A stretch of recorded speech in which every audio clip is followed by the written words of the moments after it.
Welcome to Thrivers Ed, the podcast that's all about giving you the practical, no-nonsense advice you need to level up your life and business. I'm your host, Marcy Rossi, success coach, business strategist, and alcohol-free enthusiast. If you're ready to crush your goals, optimize your productivity, and live your best, most authentic life, then you're in the right place. Each week, we'll dive into topics like the psychology of success, practical strategies to boost your performance, and the unexpected ways living alcohol-free can elevate your life. Whether you're looking to boost your business, improve your health, or simply become a better version of yourself, Thrivers Ed is here to help you do just that. So grab your iced coffee, buckle up, and let's get thriving. Today, we are diving into a topic that I think we all are guilty of every once in a while. That is the motion trap. If you've ever gotten to the end of the day and you wondered, what the hell did I do today? That is likely the motion trap. If you feel like you're constantly busy and you're just spinning your wheels, but you're not really getting anywhere, you're not seeing any progress, it could be because you are stuck in motion instead of action. So, what the heck do I mean by this? This is something I often see with my clients, and to be quite frank, I'm often guilty of this myself if I'm not paying attention. So what exactly is the motion trap? Well, motion is all of the stuff that feels productive. You're really busy, your to-do list is full, but by the end of the day, you're not really any closer to your goals. Action, on the other hand, is when you're doing the things that actually move the needle. The things that get you results, that push you forward, and that actually get you to where you want to be. So let me give you an example from my own life. When I first started my business, I spent hours and hours and hours and days and weeks and months designing my website. In fact, in high school, I had taken a class on web design. I'm not exactly sure what it was because this was quite in the early days of the internet, but we were learning HTML and CSS, so I had some familiarity with this. So when I decided to build my own website, I decided to use WordPress and create my own website using CSS and HTML. And since it had been, a little bit of time since my high school days, I needed to refresh my skills. So in addition to building my website from scratch, I was also working on rebuilding my skills to get it exactly how I wanted it. And it took a long time to build this. I spent weeks and weeks trying to design the perfect website, and when things weren't working out, trying to learn why things weren't working out so that I could make it the right color, font, size, alignment, etc. And it felt like I was moving forward. I could see signs of progress. My website started from a blank white screen to having a homepage and a contact page and a services page, and it felt like I was moving forward. It's pretty hard these days to run a successful business without any sort of website. So this website was, in fact, leading me on my way to my ultimate goals, which were, of course, to attract more clients and more income and more impact, that sort of thing. And yet, all of that time I spent on my website wasn't truly necessary. There are a bunch of other things I could have done. I could have hired a web designer to design something for me and had something ready to go in a tiny fraction of the time. I could have chosen an easier route than HTML, CSS, and WordPress and gone with something with a higher user functionality like Wix or Squarespace, where you're kind of just dragging and dropping elements. So it's a lot easier to build a professional looking website than really going from things from scratch. There are a lot of different things I could have done. I could have just gotten a messy first draft up, hit publish, and then updated and tweaked as I went along, or have someone implement those changes for me. And yet there's a lot of reasons I didn't do this. And I think some of these reasons are what keep a lot of us trapped in that motion trap. So for one thing, I really like doing things myself. I like to build things myself. I like to be in control. If we have an IKEA furniture, something delivered, I'm going to be the one building it. Give me the instructions, give me the tools. I want to build this myself with my own hands. And so there's a little bit of pride behind doing something yourself and creating my own website that I think I was fostering there, that pride of being able to say, I did this. Another reason is certainly perfectionism. I knew that my website is a reflection of who I am, quite literally. My name is Marcy Rossi. My website is marcyrossi.com. So it's quite literally a reflection of me. So of course I wanted it to be professional. I wanted it to look good. I wanted people to see it and have a good opinion of me, that it was respectable and had an image that was professional and high quality. The other thing that was holding me back is fear. It's fear of putting myself out there. It's fear of taking steps towards my goals. Because there's something to be said about doing something yourself and having a really high quality product put out there, especially when it has your name on it. But in reality, none of that was accomplishing my true goals, which was, of course, to get more clients, more visibility, and more income. In essence, it was just busy work. It felt like I was making progress without actually taking any risks. So what does action look like? Well, when I launched a new program using a webinar, that meant I had to build a webinar. I was actively promoting it. I was practicing my speech at Toastmasters so that my webinar would go off really well, so that my webinar would be persuasive. And then, of course, actually creating the webinar, launching the webinar and the program that was meant to change your relationship with alcohol. So yes, there are some elements of that, obviously I wanted it to be a very high quality product, but at some point it just had to be done.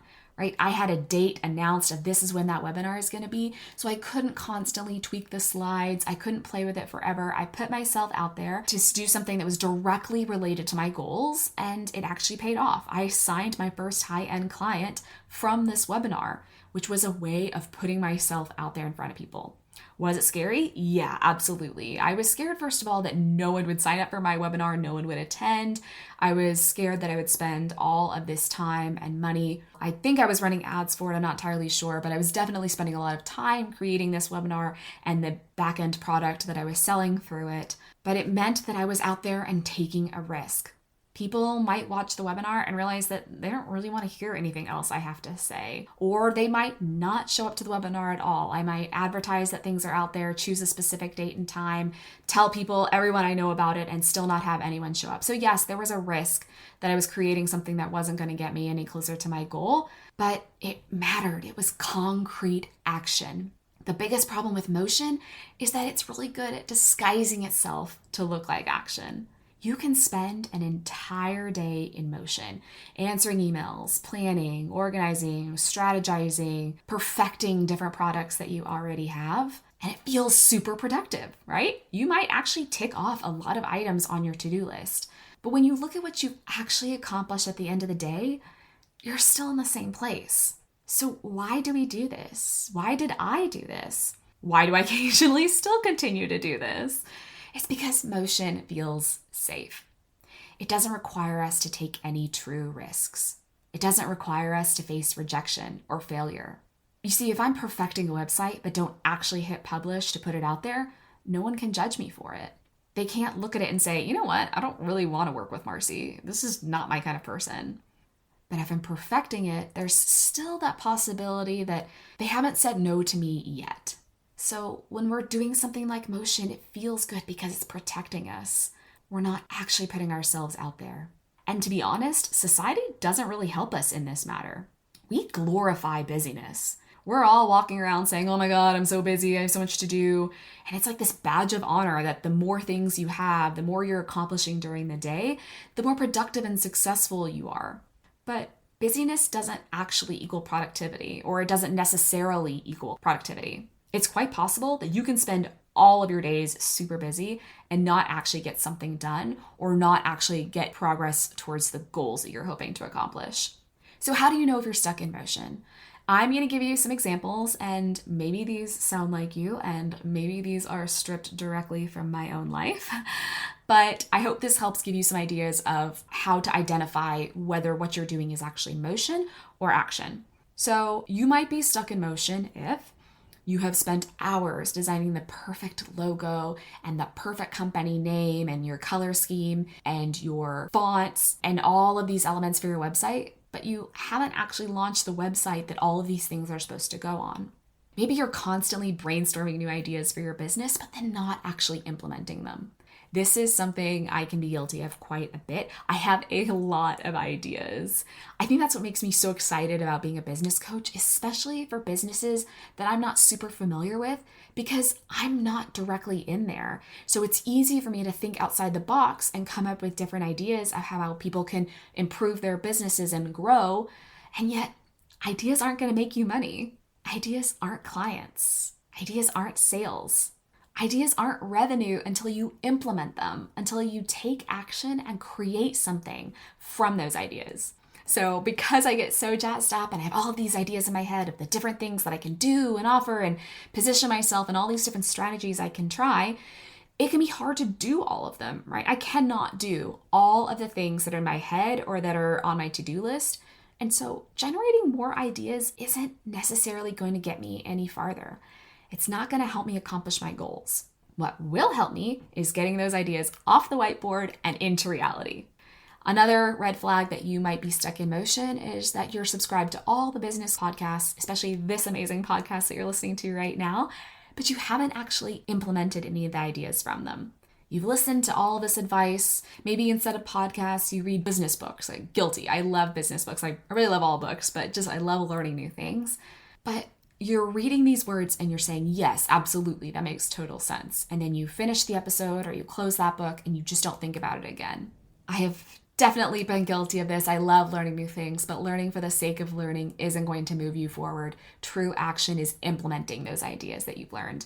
And that's why going forward at the end of each episode, I'm going to do a segment called Thrive in 5, which are activities that you can do in 5 minutes to start implementing what you've heard today. So if you're listening to this podcast and you don't actually take action afterwards, it's not really doing you a service. My hope for you is that something here you're able to implement and affect change with. Something that either gives you an aha moment or an idea of a strategy that you can do to move you closer to your goals. So that's how we're going to be wrapping up today's episode and all future episodes. And I'm really excited and I hope you find it very helpful to spark you into action. But getting back to those red flags, other things you might have been doing, you might have watched, for example, every tutorial on how to launch a Facebook ads campaign. And yet you haven't actually run your first campaign. Also very guilty of this. I love signing up for courses. I love to learn. I'm just an infinitely curious person. I love learning new things. And so often I find myself enrolling in webinars and courses and tutorials and this, that, and the other because I want to do a good job, right? I don't want to waste my time doing something wrong. If someone has a shortcut to get me to where I want to go, I'd love to know what it is and I want to do it. The whole reason they're teaching that is to save me the time and effort of trying myself and failing and having to learn all of these lessons. But if I'm just watching courses, if I'm just taking tutorials and webinars and then not taking action afterwards, it's honestly a waste of my time. I would actually be better served not taking any courses and just trying the thing.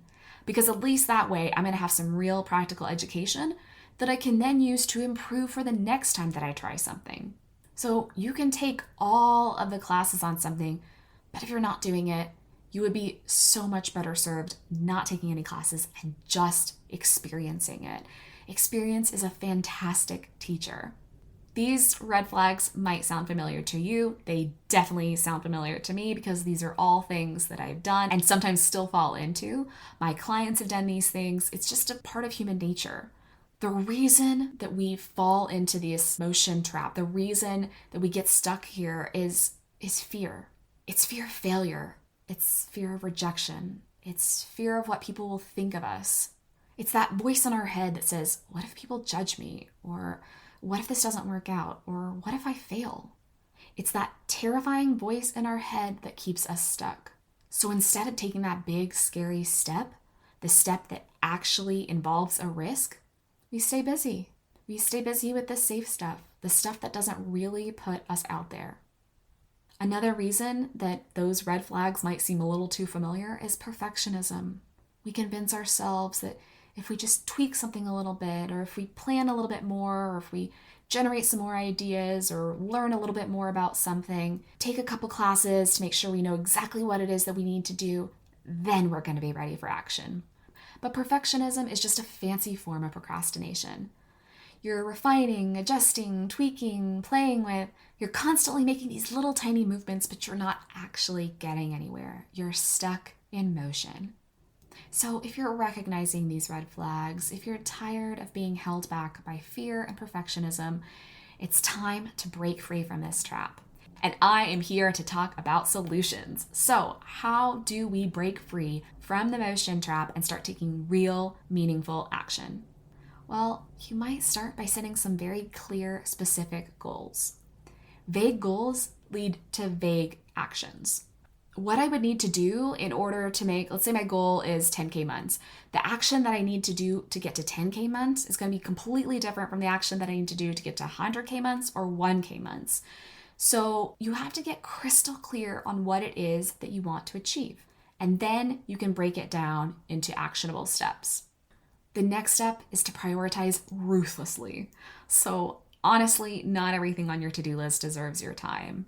It feels fantastic to cross things off a to-do list, and sometimes I'll even write down tasks that I've already done just to cross it off for that little burst of dopamine.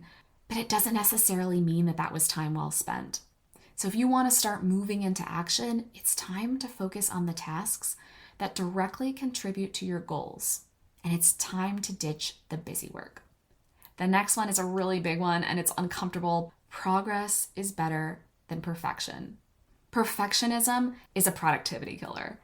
It tricks you into thinking that if something isn't perfect, it's not even worth doing. But here's the thing. Perfection is an illusion. And so the pursuit of it keeps you stuck in motion. You're tweaking and refining, but you're not actually getting anywhere. Instead, it's time to focus on progress because done is always better than perfect. Every step that you take, no matter how messy or imperfect, gets you closer to where you want to be.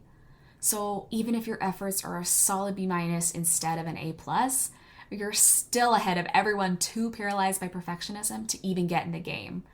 And this is coming from a straight A student girl. I know how hard it can be to embrace B- work, but at the end of the day, progress builds momentum, and momentum is what really drives results. So stop stalling and start moving, even if it's not pretty, because it'll get prettier. Things get prettier the more you do them because then you get better at them. That's how you develop competence at things. It's by trying them. So you can wait until you have that perfect social media post and caption, but your posts are actually going to get better when you start posting more regularly, when you start learning what works and what people react to and start implementing those changes. And kind of diving into social media a little bit, it could be, oftentimes social media is a form of motion. Now, if your goal is to have more followers, then yes, being on social media is a perfect example of action. And by being on social media, I mean creating content, not just consuming content. If your goal is to get more clients or to get more income, it could be that this is just a form of motion for you and that you think these kinds of things like posting regularly are moving the needle, but they might not actually be the right concrete steps that are going to move you closer to your goal. So some of these things that we do, they feel like they're moving the needle, but it kind of depends on what it is that you want to focus on and what your real goal is. The next tip is to limit your research time. So as someone who loves to read and is a very curious person, I am all about being informed. This is especially something that fires me up around alcohol because I think as a society, we are grossly misinformed about the dangers of something that we consume on a near daily basis or even daily basis for some of us. But while being informed is important, information alone isn't going to help us achieve our goals. So set a time limit for that research and planning. And once that time goes off, it's time to act. And hold yourself accountable to that. That can be through a coach, a friend, a productivity app. You can have your computer set up so that you can't even go on the internet for a certain period of time, or have it shut down completely so that you only have access to certain apps. If you struggle with staying accountable, there is technology out there to support you. It's a very common thing to struggle with consistency and showing up even when things get hard. If you struggle with following through, it's a very human thing, and that's where accountability can be so impactful. I love being accountability through my friends and colleagues. I actually just announced to a group today that I am going to be putting out an episode of this podcast every week. And that's something I mentioned in my first episode or perhaps in my intro. It's that my goal is to put out this podcast once a week. So I can sit there and research forever. My next episode, I know what it's going to be about, and I'm not going to spoil it, but I could sit there and spend hours and hours researching to make sure that I have all the facts and studies and data. And of course, some of that will be there, but at some point I have to draw the line. I have to start and actually record the podcast because having all of this research doesn't do you any good if I don't share it with you, right? So there has to be a limit that you're moving into action, from motion into action. And finally, make sure you're celebrating your small wins. Recognize the progress that you're making. So sometimes action is a very small step, but it can lead to bigger things as you start to build momentum and start to create bigger and bigger results.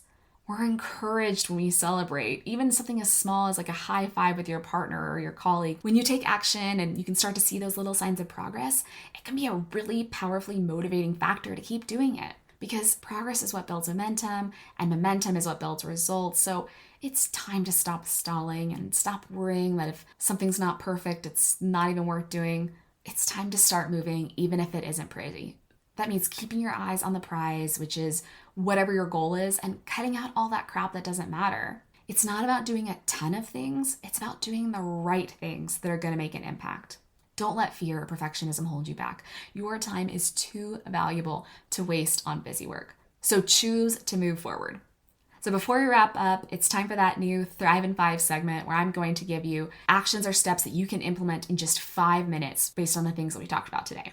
Okay, so if you're ready, grab your pen and paper. It's also going to be in the show notes here, but your Thrive in 5 today is number 1, set a clear goal.